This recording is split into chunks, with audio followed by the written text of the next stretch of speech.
I overlook those basic principles. Frying, grilling, how to fillet a fish, how to cook mussels, those sort of things. And this is where you'll find them all. So this is one of those simple dishes that I was talking about, just moule à la crème. It comes from Normandy, and I've got here some shallots and cider, as it's Normandy, simmering away, and I'm just going to add a bouquet garni of parsley, thyme and bay leaf for a bit more flavouring. Basic way of cooking mussels, just in a little bit of liquid, white wine, cider, or just water if you're doing some other sort of dish. And the mussels I've cleaned. Now fortunately these days mussels come very clean because they're grown on ropes normally and they don't pick up many barnacles, but if they do have barnacles, just scrape them off with a little knife and wash them in plenty of water and pull out the odd hair, or they're called a beard, or the technical term is a byssus, real sort of funny name that sticks the mussels to the rock. Just pull that away, because you don't want to eat that, and it's a bore trying to pick them out after the mussels are cooked.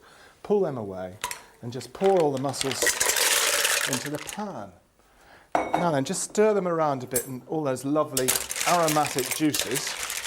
There we go. Just a little bit of black pepper I always like. There we go. Turn that around. There we go. And then the lid on.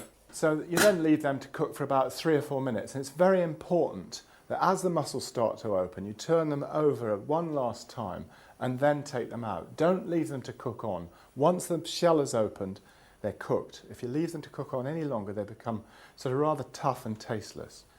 So there we go. They're all nicely opened. So we'll just take them out with a slotted spoon. Take that out first of all. Turn the heat off because I don't want them to overcook at all. And just into that dish.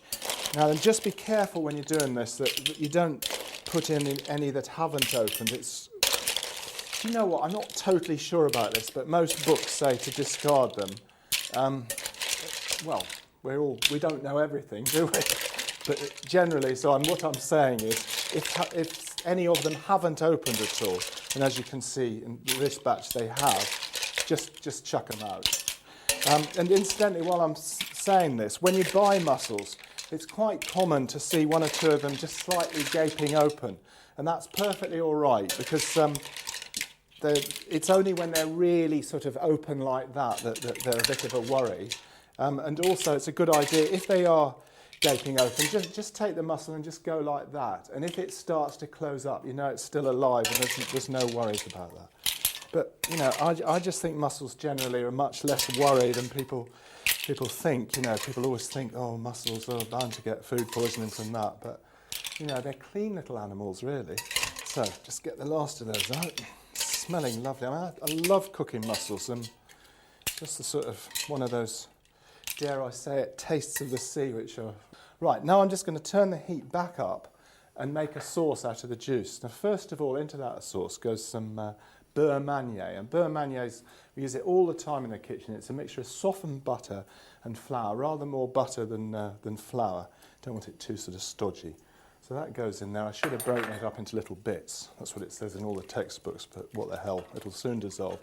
So you stir that in and just simmer it away for about 5 minutes, just to cook the flour out a little bit. And just stir that in and then add some creme fraiche. And this comes from Normandy. I mean, everything in this dish is right. It comes from the right part of the world. So in that goes. And just leave that to simmer away for about 5 minutes.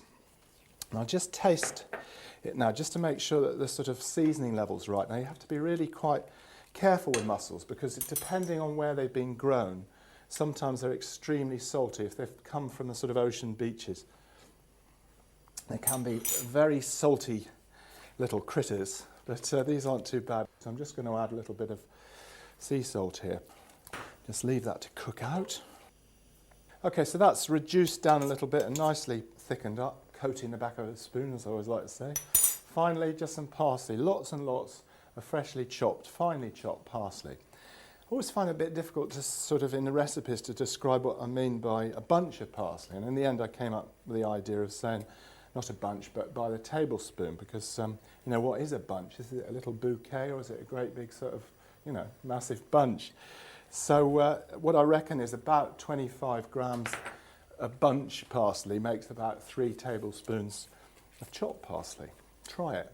I've got it just about right, but this is 2 tablespoons. It's plenty of parsley.